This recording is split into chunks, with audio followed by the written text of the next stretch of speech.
Hello and welcome to Temple Update. I'm Denise Jefferson. And I'm Christine Engel. The U.S. Department of Education reports college students are borrowing more money than ever to pay for school. 1988 graduates left school with debts of $13,000 or more. Students can anticipate more financial debt because the 1987 Tax Reform Act no longer allows college loans to be written off against income. Critics say the results is students that choose careers based on potential income, not preference. The good news is, as tuition increases, so does income for college grads. In a case to be the first of its kind, Brown University has expelled a student for uttering slurs against blacks, Jews, and homosexuals. The expulsion has raised questions about the legality of campus codes regulating offensive language. Critics of the act say it discourages ethical, academic, and legal traditions of freedom of speech. A spokesman for the university says the student violated disciplinary codes and was disruptive. A survey conducted by Michigan State University's Collegiate Employment Research Institute indicates that employers expect to hire almost 10% fewer new college graduates this spring than they did last year. Philadelphia area schools report that job listings are down by 2/3 and recruiter visits are down by half. Counselors say students should be flexible, explore all avenues, and be willing to relocate. They should also not depend solely on career placement centers to find employment or wait for recruiters to arrive on campus.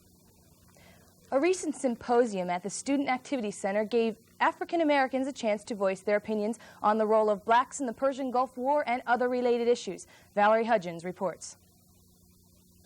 A panel of African Americans held a symposium at Temple University titled "Why Blacks Should Not Fight in the War." E.A. Stanley, a second lieutenant in the U.S. Army Reserves, was a special guest speaker at the event. Stanley addressed the crowd of young, old, men, women, students, and non-students.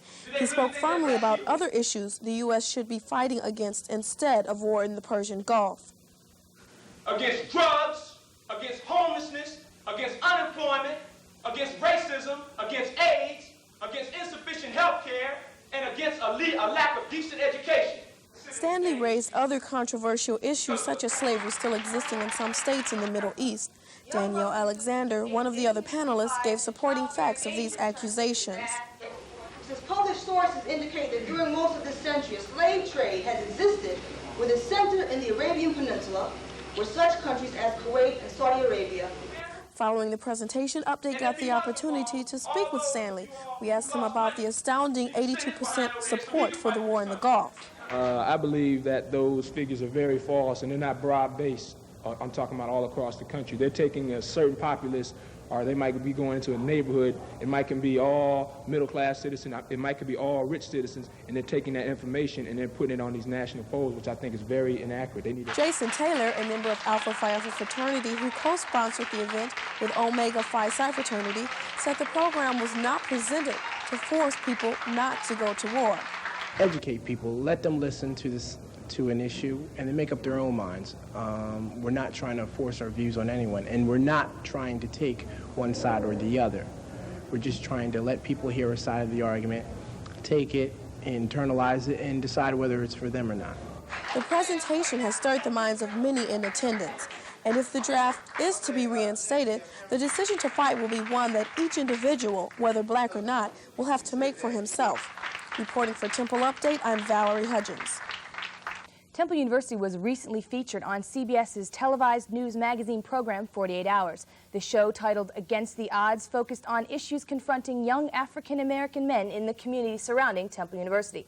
Temple's role as an institution of public service in North Philadelphia was spotlighted. Colleagues and classmates have come to the rescue of an internationally known classical guitarist.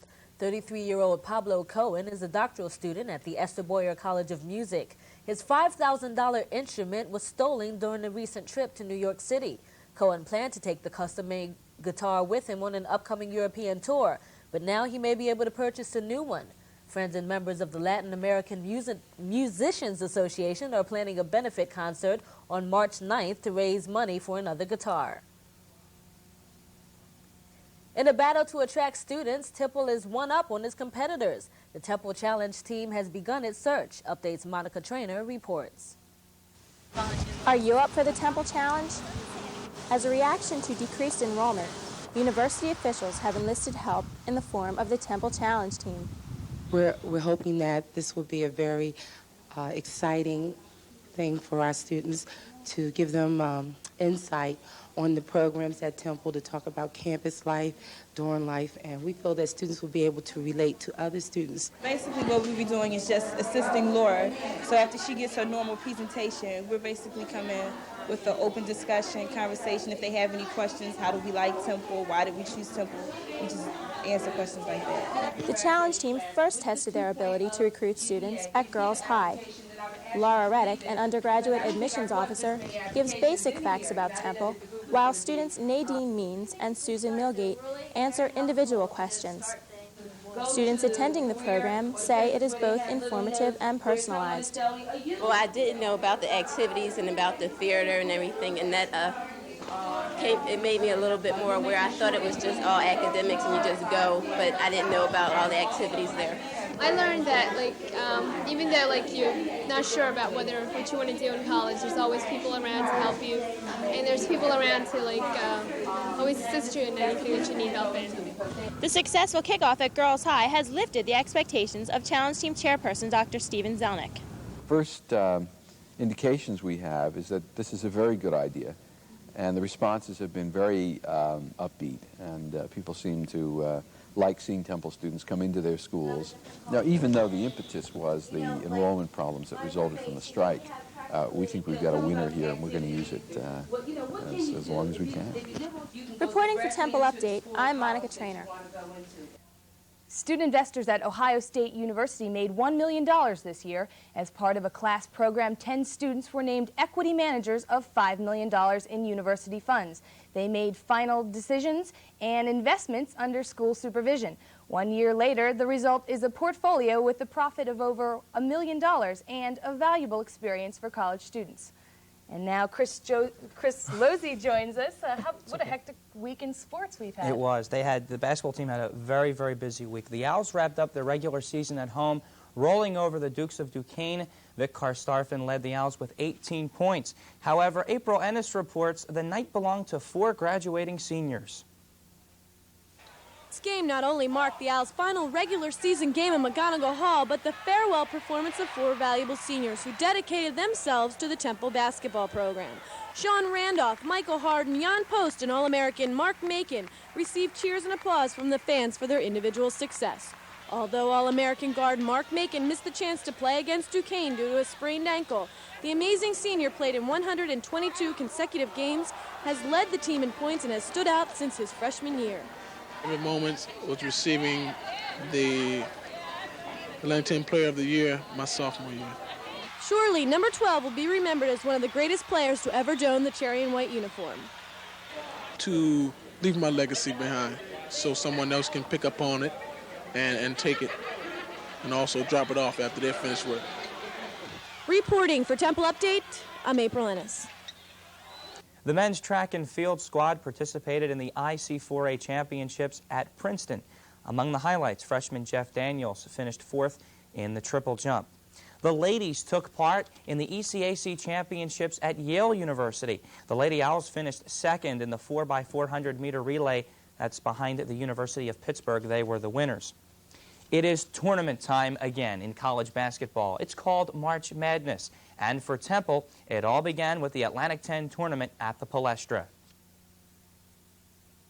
After blowing out Duquesne by 20 points, the Temple Owls soared with confidence, entering the Atlantic 10 tournament. Their first game matched them against West Virginia. Gail Catlett's Mountaineers gave John Cheney all he could handle. The lead changed hands several times, but Temple survived 56-53. On to the semifinals, and the Owls took on Penn State. In the first postseason tournament meeting ever between the two teams, Temple fell behind early before going on a 19-2 run to give the Owls the lead at halftime. Both teams played outstanding defense.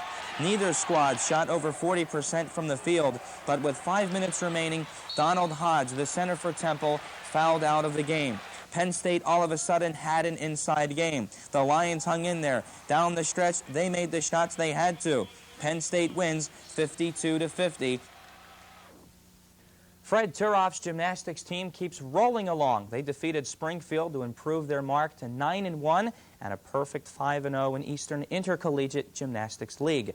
No surprise, All-American Bill Roth led the way for the Owls. The juniors set a school record in winning the all-around. Roth also placed first on pommel horse, the vault, parallel bars, and the horizontal bar.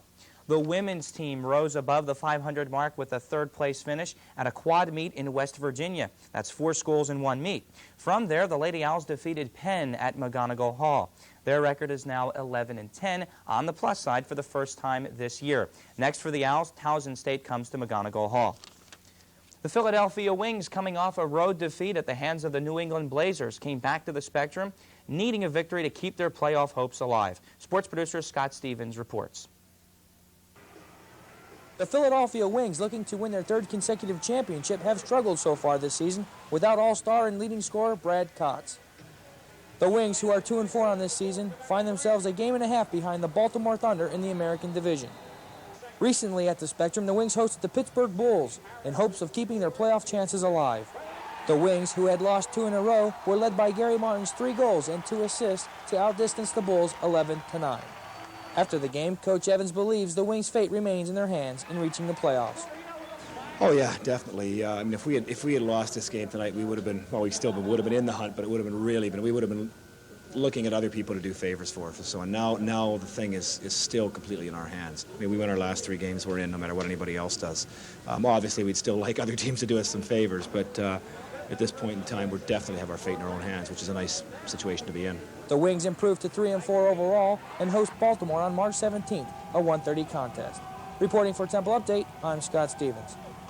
As spring sports bloom, Temple's baseball squad will open their 1991 season in the Sunshine State, as they always do, against St. Leo. The game begins an 8-game and 9-day stretch for the Owls, including contests against Florida Southern, Eckerd College, and American International. Meanwhile, the ladies' softball team will kick off their season in a grueling 15-game series in 6 days in Houston. Among the opponents are North Carolina, Wichita State, and Notre Dame. All-Atlantic 10 third baseman senior Denise Sarno returns, along with last year's tournament MVP pitcher Kathy McCarthy. We have all of these spring sports that are getting ready to play. All we need now is for the weather to cooperate. That would be nice. Thanks, Chris. Have you ever seen a bumper sticker that asks, "How's my driving?" Well, now parents in Florida can join Driver's Alert, a program in which teenage drivers are observed by fellow roadgoers. For $59, members get a bumper sticker and peace of mind. Observers who see dangerous driving can report it to a toll-free number. Parents can get a report if the complainant uses the ID number in the bumper sticker or files the license plate number on the car. The Florida-based company plans to expand nationally within 2 months. Though it's still cold outside, the boat buying season is in full bloom. Temple Update's Jamie Carney takes a look at the beginning of boat season. On a cold weekend in the middle of winter, is there ever anything to do? Well, at least one weekend you can escape the doldrums and get away at the Philadelphia Boat Show. The annual event at the Civic Center is a fun way to fantasize about leaving the chilly climate and sailing away to some warm tropical island. It is also a great way for retailers to show off some of their best supplies and an excellent opportunity for people to turn their fantasy into reality. Well, we looked at a lot of boats, did a lot of fantasizing, had a real good time. I'm looking at different boats, and sometimes I even like to steer them. Just seeing the different kinds of boats, you don't realize how many different kinds there are, until you start looking. It's really interesting.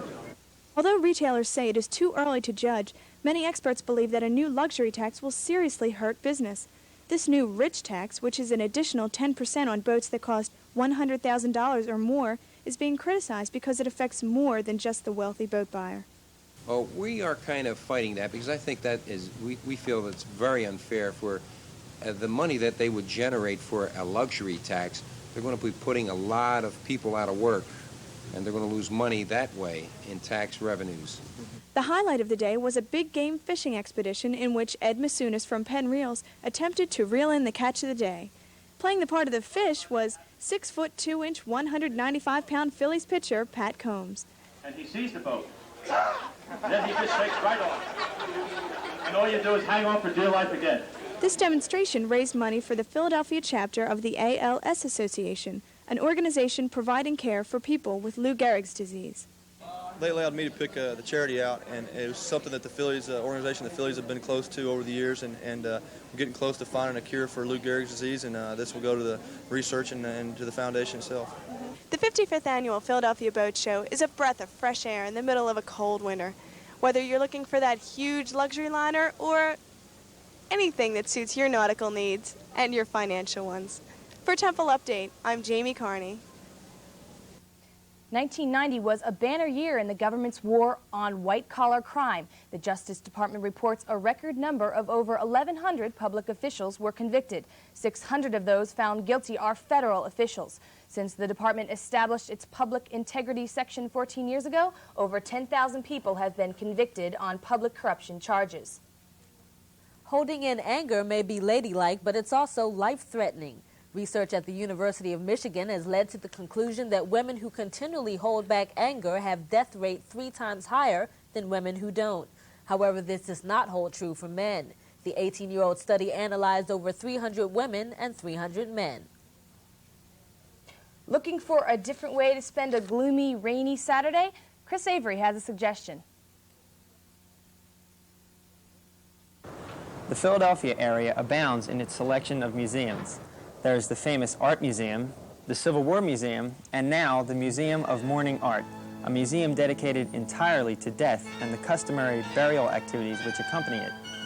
Located in Arlington Cemetery in Drexel Hill, this unique museum shows how religious death practices and people's attitudes towards death have changed since the 16th century. In the earlier centuries, death was a common topic of daily discussion. From the time they were born, people were taught how to die. The message was to prepare to die well so that you could live well in that order. The books that are exhibited in the museum reflect the need for learning how to die well. It helped you to understand your physical concerns about death and problems as well as your spiritual ones. The museum has many different types of art: clothing, jewelry, paintings, and even a hearse, all of which help to portray the death attitudes of their time. The museum has a special connection with one popular United States president. Mourning art flourished in America only after the death of George Washington. For that reason, not only is a large part of the museum dedicated to Washington, but the building which houses the museum is an exact replica of Mount Vernon, Washington's home. Also located in this building are offices, a genealogical library, and a chapel, fashioned after the Bruton Parish Church in colonial Williamsburg, Virginia. The museum officially opens at the end of April, so if you're interested in taking a fascinating look at a topic we know so little about, pay a visit to this museum. Reporting for Temple Update, I'm Christopher Avery. For the first time, the Bush administration formally addressed the issue of global warming. A paper presented at a global climate conference in Washington stated man-made pollution is indeed becoming a serious problem. However, the paper did not call for cuts in carbon dioxide emissions, the key global warming pollutant until now. The U.S. opposed global warming programs, arguing that not enough research has gone into the phenomenon. When a package is labeled recycled, it doesn't always mean it. A group of food manufacturers and retailers are petitioning the FTC to create standards for such terms as recycled and biodegradable. Presently, there are no federal guidelines governing the use of such terms in advertising. Returning gifts is a common practice after every holiday season, but there are some gifts that should never be returned. Here's the report. Puppies and kittens seem like a great gift idea for Christmas, but what happens after the novelty has worn off? Unfortunately, after a month or two, many pets end up at the local SPCA. This because people don't consider the responsibilities involved. People impulse bought this cute little fur ball that weighed 2 ounces and never thought to find out what's the dog going to be like in 6 months, you know. And they don't understand that raising a puppy requires a commitment of about a year. The number of abandoned animals increases during certain times of the year. Joe Pulcinella explains how today's lifestyles contribute. Any sort of seasonal occupant, such as college students, they come in September, they want a pet, and they don't, again, in this case, we'll say they're young, very inexperienced, and they don't think about the fact that it's a commitment for 12 years. It's not just a commitment for 9 months. students and people on vacation seem to have the feeling that they can just leave the animal there. If you're thinking about getting or giving a pet, find out as much as you can about the animal and make sure you're committed to its needs. An important part is getting your pet spayed and neutered. Reporting for Temple Update, I'm Christine Engel. Want to get that special someone in the mood for romance? GQ magazine recently published the top 10 make-out songs to help you out. Included are We've Only Just Begun by the Carpenters and Can't Help Falling in Love with You by Elvis Presley. And now a treat for young and old alike, here's entertainment.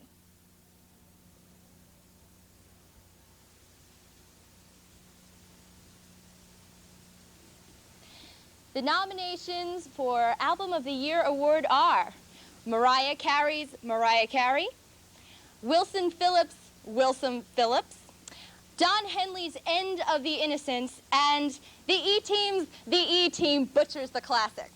And the winner is... the E-Team Butchers the Classics!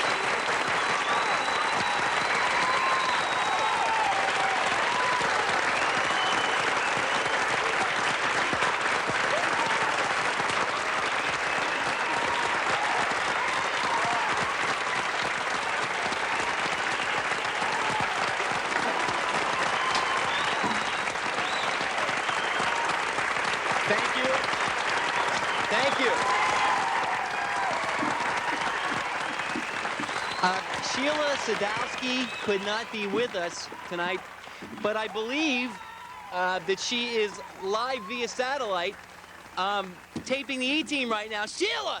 Yeah! Look what we did! Ah! Look! Guys, this is great, but I never doubted it. I mean, look who we're up against. I just have a few things to say, starting with this. They say music calms the beast, but the British government says some of it can cause emotional distress. During the war, the British Broadcasting Corporation sent memos to its local radio stations with a request that certain songs not be played. Songs included are I Just Died in Your Arms Tonight by Cutting Crew, In the Air Tonight by Phil Collins, and Saturday Night's All Right for Fighting by Elton John. I can understand that In the Air Today would have been much more acceptable. With unrest in Iraq, some people may be wondering what's in store for Saddam Hussein. Our man on the street, Adam L., has some suggestions. What do you think Saddam Hussein's next job is going to be? His next job is going to be, I don't know, torturing his people.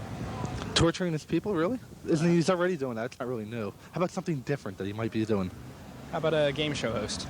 Game show host is good. Thank you very much. Oh, I don't think he'll be able to find a job cleaning a camel stable anywhere in the Middle East. Probably making license plates to the federal penitentiary. His next job? Oh, I don't know. I heard they're bringing back Fantasy Island, and he's going to play Tattoo this time. What do you think? That's a great idea. Picture this. Boss, he's good. He's good. Hopefully tending a grave from the inside. Okay, thank you very much. And what do you think his next job's going to be? Oh, probably president of Exxon or something like that, I imagine. Collecting garbage. Collecting garbage. Thank Deputy Mayor of Philadelphia? I don't know. Mayor, are you worried that Saddam Hussein might open up a truck around here and take away some of your business? I'm highly worried about it. I would be too. You know, he's going to open up a food cart. See, I had mentioned that earlier. I think he is too. I heard, however, that the Eagles are going to hire him to be their defensive coordinator. What do you think? Maybe. Oh, God, what kind of question is that? A really stupid question? Do you have a really stupid answer? You want a really stupid answer? That'd be great. I don't know. What could he do? I don't know. He's not really qualified for much, is he? I hope he doesn't have another job. I hope he's not here to have another job. How about they're going to use him for fertilizer? That's a good answer. Thank you very much. From a hit TV series to a Playboy spread to the jail cell, Dana Plato is finding out what it's like to go from riches to rags. Plato, who played Kimberly on Different Strokes, was arrested when she allegedly robbed a video store of $160. After recognizing the actress, the video clerk asked Plato if she was kidding. Plato, who was carrying a gun, replied, "Do I look like I'm kidding?" Remember the old saying, an apple a day keeps the doctor away? Well, the new saying out of Japan is, if you sleep in the buff, a trip to the gynecologist won't be so tough. A doctor there says 60% of that country's gynecological problems are caused by undergarments constricting the abdomen. Some symptoms include headaches, diarrhea, and constipation. Oh, guys, they just told me that my time is up. But I just wanted to say that this is the happiest moment in my life, and I'll see you all soon. Thank you. We would like to thank, well, no one really. We did it ourselves, basically. This is our work. Thank you. Thank you. Thank you. Thank you.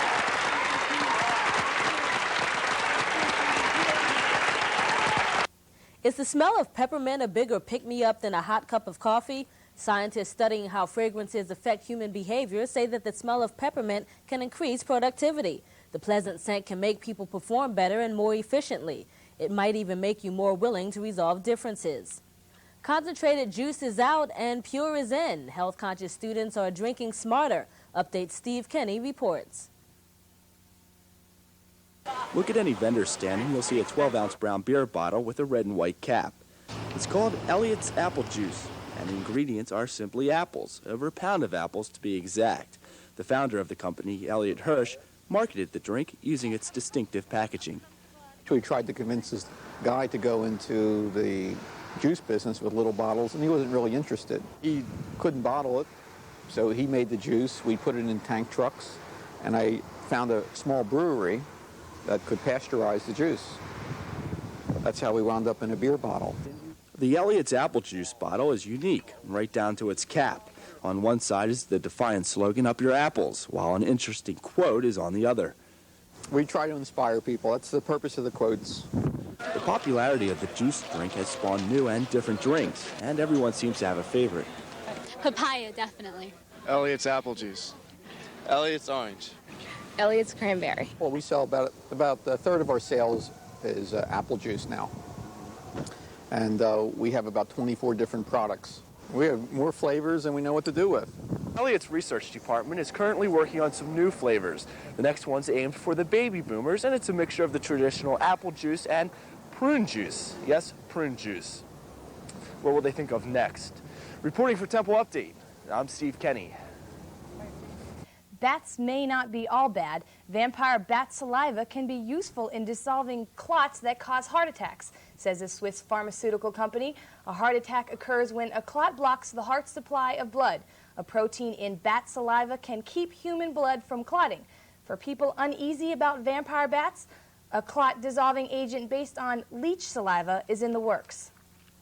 A Carnegie Mellon University researcher predicts that robots who are aware of their surroundings could challenge the domination of humans by the year 2030. Hans Morovic, director of the university's mobile robot laboratory, says the robots are our first serious contenders as replacements. He says Earth may become a game preserve for people, so enjoy feeling like masters of the universe while you can.